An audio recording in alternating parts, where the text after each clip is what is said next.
عزیز لو ڕۆژایە وادڵ ئەمەشقا جوانەی تۆی تایە تەواو هاستم پێ کردووە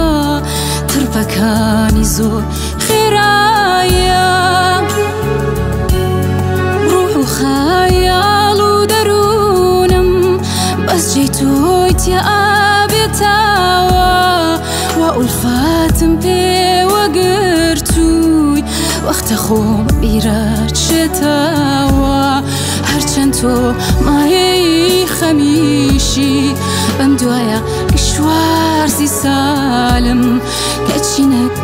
هەر خۆشماوێ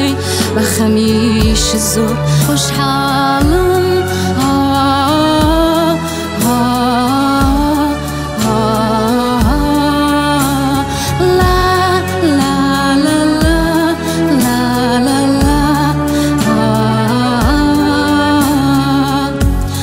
گوڵم هێندا بە تاساوە عاشقیم ئەوینەی تۆم یەکەم پێتی ناوە کاتم کردۆتە ئیمزای ناوی خۆم لەو کاتاوای تۆم خۆشاوێ تەوە هۆشم لا دەست چووە هاکە لە خەڵکی شارت بیست وتیان عاشقی شێت بووە هەرچەند تۆ ئایەی خەمیشیت بەم دوایە شوارزی سالم کەچینەک هەر خۆشماوێ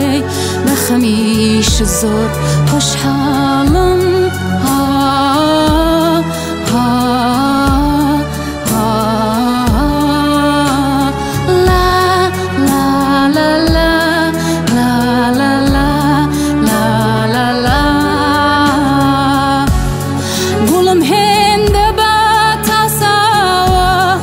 عاشقیم ئەوینەی تۆم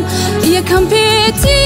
ناوە کاتم کردۆتە ئیمزای ناوی خۆم لەو کاتاوای تۆم خۆشاوێ تەوە هۆشم لا دەست چووە هاکە لە خەڵکی شارت بیست وتیان عاشقی شێت بووە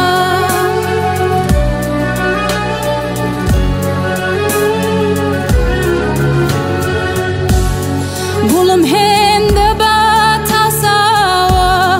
عاشقیم ئەوینەی تۆم یەکەم پێتی ناوە کاتم کردۆتە ئیمزای ناوی خۆم لەو کاتاوای تۆم خۆشاوێ تەوە هۆشم لا دەست چووە هاکە لە خەڵکی شارت بیست وتیان عاشقی شێت